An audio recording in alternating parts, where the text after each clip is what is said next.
ನಮಸ್ಕಾರ ಸ್ನೇಹಿತರೆ, welcome back to my channel simple ಗೃಹಿಣಿ ಇಂದು. ಸ್ನೇಹಿತರೆ, ಇಂದಿನ ವಿಡಿಯೋದಲ್ಲಿ ನೀವು ಥಂಬ್ನೇಲಲ್ಲಿ ನೋಡಿರೋ ಹಾಗೆ ಎಂಥ ರಣ ಕೆಮ್ಮಾಗಿದ್ರು, ಎಂಥ ಗಾಢವಾದ ಕೆಮ್ಮು, ನಾವು ಯಾವುದೇ ಹೋಮ್ ರೆಮಿಡಿ ಟ್ರೈ ಮಾಡಿದ್ರು ಕಡಿಮೆ ಆಗ್ತಿಲ್ಲ ಅಂತನೋರು ಈ ಒಂದು ಮನೆಮದ್ದನ್ನು ಬಳಸಿ ವಿಡಿಯೋನ ತಪ್ಪದೆ ಕೊನೆ ತನಕ ನೋಡಿ. ನಾನು ಈ ಮನೆಮದ್ದನ್ನು ಸೇವಿಸಿ ಕೂಡ ನಿಮಗೆ ತೋರಿಸ್ತೀನಿ. ಸ್ನೇಹಿತರೆ,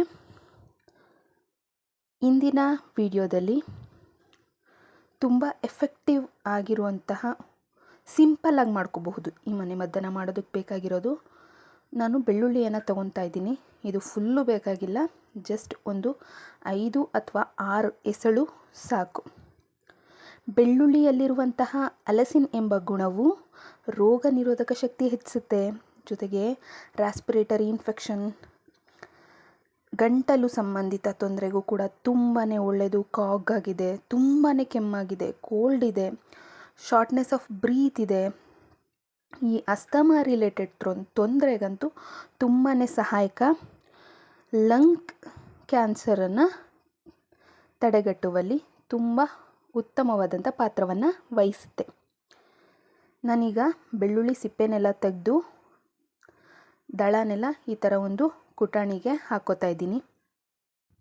ಈ ಮನೆಮದ್ದನ್ನು ನಾನು ನನ್ನ ಮಗನಿಗೂ ಕೂಡ ಒಂದು ವ್ಲಾಗಲ್ಲಿ, ಈಗ ಕೊರೋನಾ ಸಂದರ್ಭ ಇರೋದ್ರಿಂದ ಸಾಮಾನ್ಯವಾಗಿ ಯಾವುದೇ ರೀತಿ ಕೆಮ್ಮನ್ನು ಬಂದರೂ, ಶೀತ ಆದರೂ ನಾವು ಭಯಪಡ್ತೀವಿ, ಕೊರೋನಾ ಏನಾದರೂ ಬಂದಿದೆಯಾ ಅಂತೇಳಿ.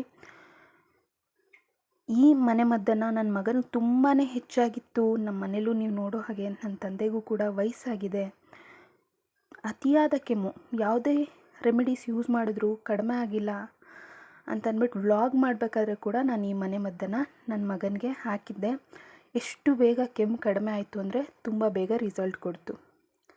ಈಗ ನಾನು ನೋಡಿ ಬೆಳ್ಳುಳ್ಳಿನೇ ಕುಟ್ಟುಬಿಟ್ಟು ಈ ಥರ ರಸ ಹಿಂಡೋದಕ್ಕೆ ಟ್ರೈ ಮಾಡ್ತಾಯಿದ್ದೀನಿ. ಬಟ್ ನೀವು ಈ ಥರ ತೊಗೊಂಡ್ರೆ ತುಂಬಾ ಸ್ಟ್ರಾಂಗ್ ಇರುತ್ತೆ. ಅದಕ್ಕೆ ಇದಕ್ಕೆ ಸ್ವಲ್ಪ 1 ಸ್ಪೂನ್ ಆಗುವಷ್ಟು ಬಿಸಿ ನೀರನ್ನು ಹಾಕಬೇಕು. ನೋಡಿ, ಈ ಥರ ಥಂಬ್ನೇಲ್ ಹಾಕಿದ್ದೀನಿ, ನೀವು ಬೇಕಿದ್ರೆ ನೋಡಬಹುದು. ಅದರಲ್ಲಿ ನನ್ನ ಮಗನಿಗೂ ಕೂಡ ಈ ಮನೆಮದ್ದನ್ನು ನೀಡಿದ್ದೀನಿ.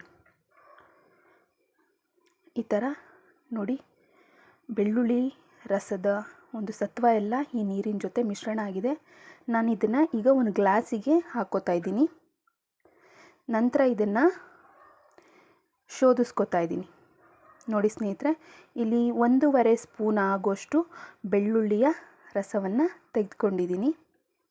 ಈಗ ಇದಕ್ಕೆ ಅರ್ಧ ಸ್ಪೂನ್ ಆಗೋಷ್ಟು ಜೇನುತುಪ್ಪವನ್ನು ಸೇರಿಸ್ತಿದ್ದೀನಿ.